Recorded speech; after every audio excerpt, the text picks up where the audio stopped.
Hello YouTubers. I have an interesting project that I've been putting off for a while. This right here is a strut for a biplane, where it will be. Right now these aerofoil tubes are just tacked into place. The original strut is right here, and it wasn't built correctly. This is its twin. There's two struts, one on each side of the airplane, and they hold the wings of a biplane together. My brother's biplane, actually. So I want to get this right because his life is going to be on the line. Anyway, so what I have to do is I have to fab up the body of the strut, which I've kind of already done. I've tacked it in place. I haven't welded it yet, as you can see here. This is not welded, but I have to build an insert that goes in the end of this tube that will hold this heim joint in place. Now, these inserts here, I really don't like. They're simply around a turned body with a hole through the center and threads, and then they shove this down the airfoil tube and they cut a slot here and they weld that slot. And yeah, that may work, but it's really not the strongest application. So what we're going to do is we're going to machine inserts that fit in the end of this aerofoil tube really snug. We're going to machine it out of this block of 4140 that I had my brother send me, and then we're going to thread that insert and we're going to weld it up. So you can't just, well, maybe you can, but I haven't found a way to download the specs on this particular aerofoil tube. You kind of want to get the profile just right so the insert slips down inside there and we can weld the edge. So this is what I'm doing. I've essentially snapped a picture of the end of this aerofoil tube, and I have imported the picture into Fusion 360. You can see it here. The picture is very opaque. I've made it opaque so that I can draw on top of it. And essentially what we're going to do is we're going to sketch a spline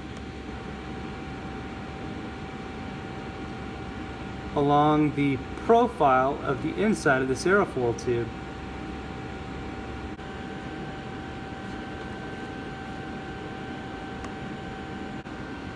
Okay, I've made the picture less opaque so that you can really see what's going on, but we've created a spline, and the spline follows the inside contour of the aerofoil tube, and then we will essentially extrude this spline to create a solid body, and then machine the insert. We'll put our heim joint probably right in there somewhere. Gonna make it equidistant between these 2 points and these 2 points, or these 2 edges. So we designed our aerofoil insert with Fusion, and then we created the tool path, and now we're cutting it. I actually cut it once before, but I left a little too much stock on. So what I've done is I redesigned the tool path to take a little bit more off this time.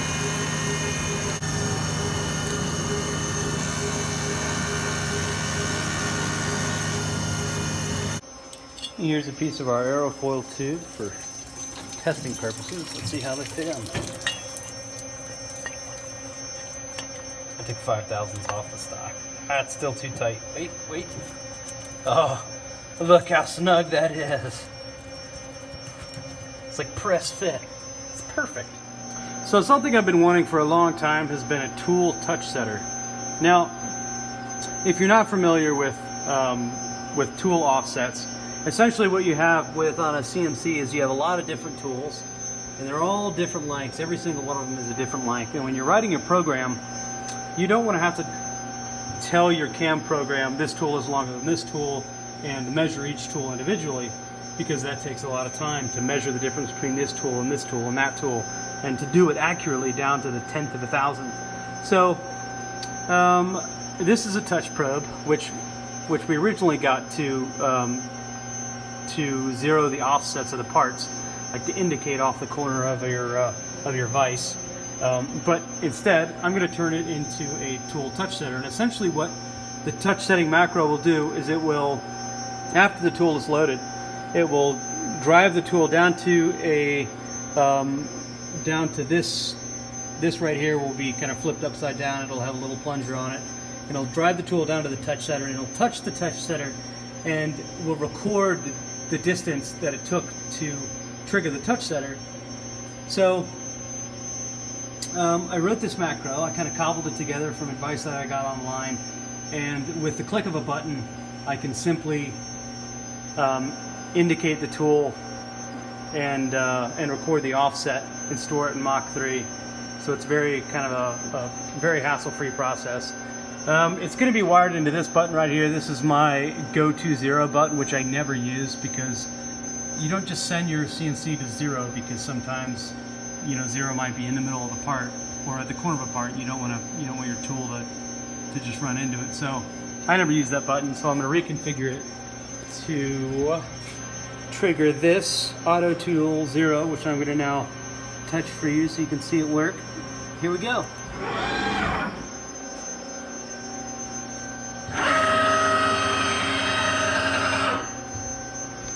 The machine is slowly coming down to the workpiece, and as soon as it triggers, it will move back up 1/4 of an inch and then move in even more slowly to get a more accurate reading. So right now you can't tell, but it's moving down very slowly.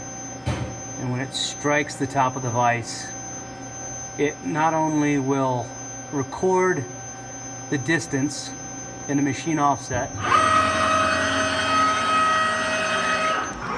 but it will send that distance to the tool table. So I go up here to my configuration and I come down here to tool table.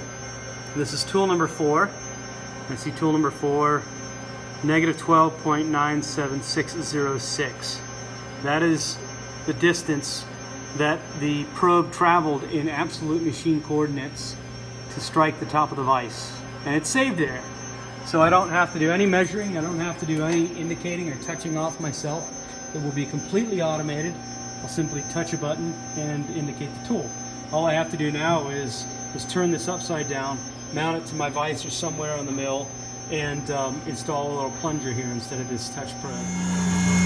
So I have been needing for a long time a holder, not a holder, but a clamp to put my collets in, or my tool holders in, so that I could tighten down the pull studs and whatnot. And I'm actually making one today, and because I have so much time on my hands, I'm kind of getting carried away, and I'm practicing my engraving skills, writing an engraving program, because a company recently ordered some parts that are going to get engraved. So I've written this engraving program, and I'm engraving on my my little block here.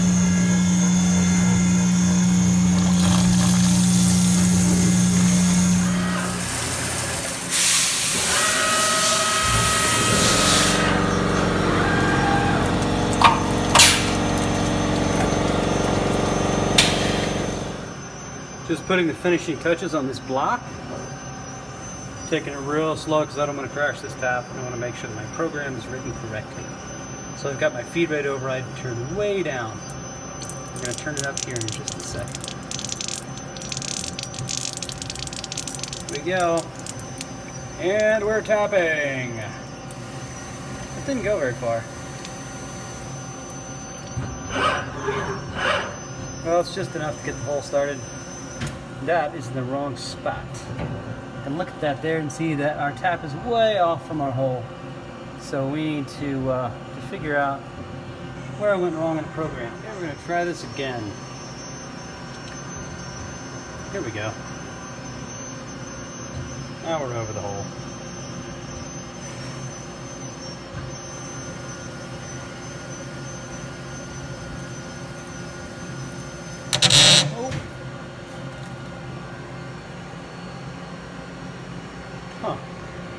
So, it looks like I tripped a PID error because the tap quit turning, and the machine's axis probably didn't move as far as it was supposed to move because of the resistance from the tap. So,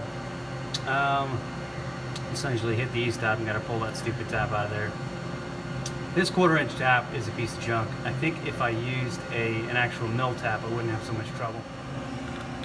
Got to finish these threads by hand.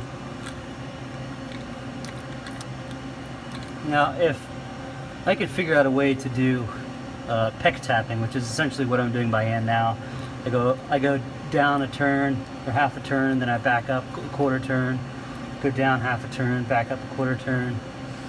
And what that does is it breaks the chip free and it keeps the tool from getting too loaded up.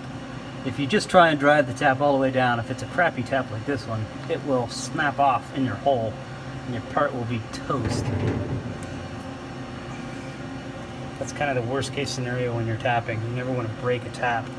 Sometimes, if you break a tap in a piece of material that's really expensive, you'll take it to a machine shop that has wire EDM capability and they will burn it out of the hole without damaging the part that it's stuck in.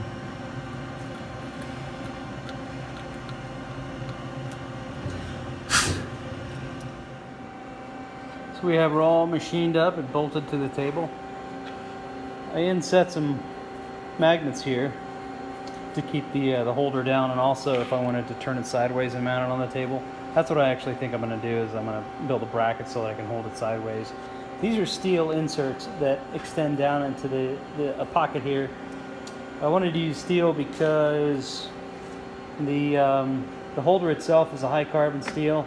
And I think over time, if I had this finger made out of aluminum, the high carbon steel would just wallow it out. So, and cold rolled, just regular steel here, probably a medium carbon, to kind of ride up into those notches.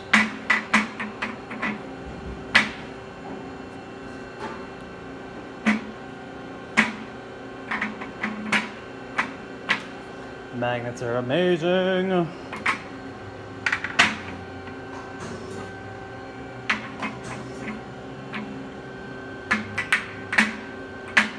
Works pretty well. I'm happy with it. See the engraving? Can you read the engraving? Let it be known that I had way too much time on my hands when I made this. And that was true.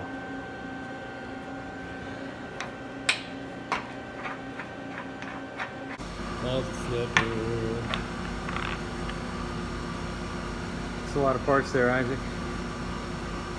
Yes. So this is what we're making, except a little bit shorter. And the knurling is different. 3/10 of an inch shorter. This one backwards. This one is backwards because I have not chamfered this end yet, so these threads are still rough. You gotta be really careful with stainless.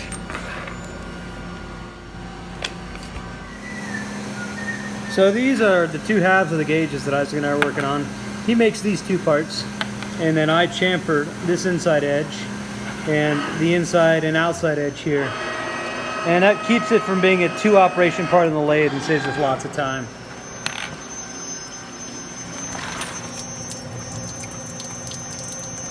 These two parts just got done.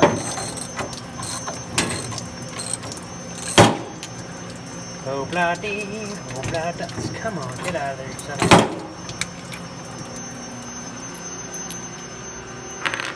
a... Isaac, I got a question for you. What's that? How much material do you top off the top of the all cap before like when you mill it? I don't take anything off. Off the top? Like maybe a few thousandths. Yeah. It's my 0 point. It's 11:30 at night, Isaac, and we are here at the shop working on these bad boys. There are 50 of them almost. Pretty sick, right? Right here. That's number 50. Put it down, Isaac, put it down. It's like a beautiful little freeway of awesomeness. These were very difficult to machine because they are a precision measuring instrument. A precision measuring instrument. So these threads have to be just perfect. There's still some laser engraving and anodizing to do, but getting to this point has been definitely a challenge. I'm so tired. I'm so tired.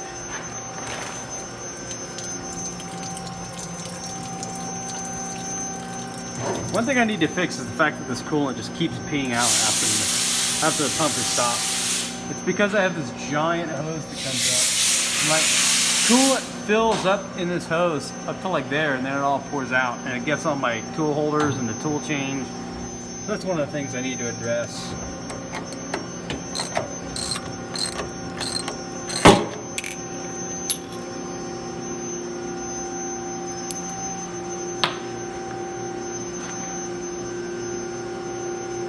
I think this right here is the last one.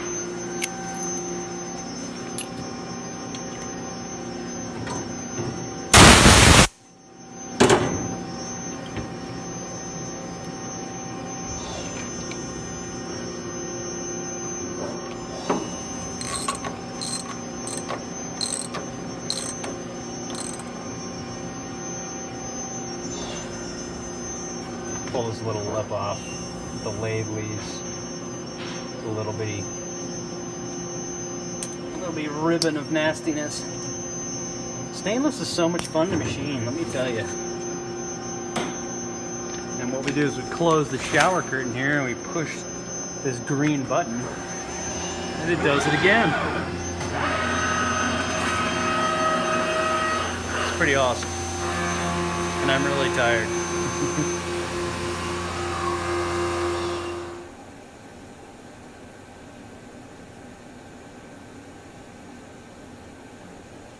One hole down.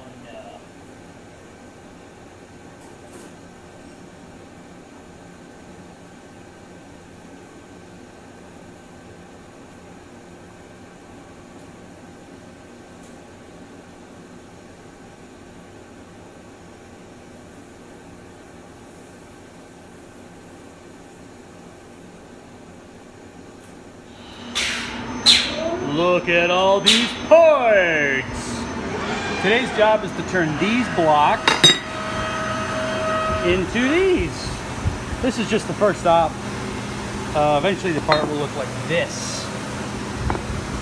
Except this logo will be on the front. These are for 4-piston racing. They are piston bridge deck height measurer thingy-majigs, I'm not sure what. They measure the height of the piston in 2 places. I know that. 2 indicators, like imagine the indicator here and an indicator here. 2 indicators slide through these 0.38 diameter holes and then set screws in the front here. Hold the indicators down, and then the indicators indicate the top of the piston, and this sits over the top of, say your piston is here, this, or your cylinder is here, the piston sits over the top of it. Oh my gosh, that made no sense. This bridge sits over the top of the cylinder hole. In fact, I'm going to draw a picture because I just can't make sense with words right now. Here is a marker. So,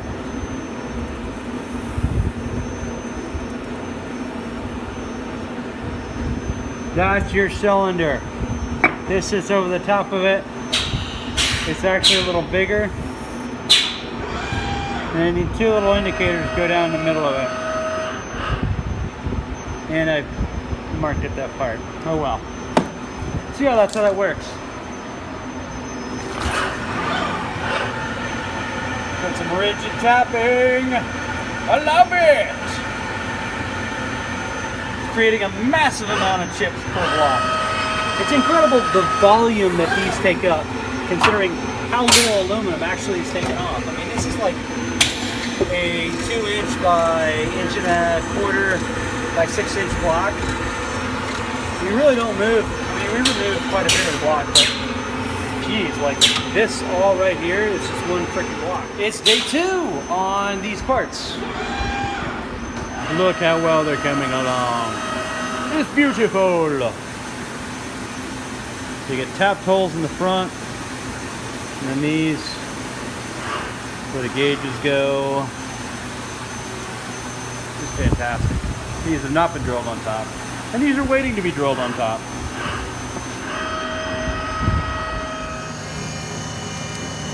This is the last operation that goes on the pushers, the seal pushers. This is how the seal pusher comes off the lathe, and I throw it in here.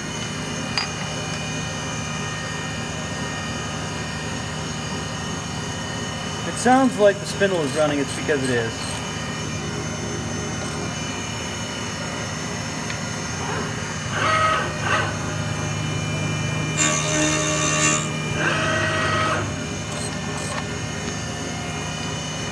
Leaves a very nice finish.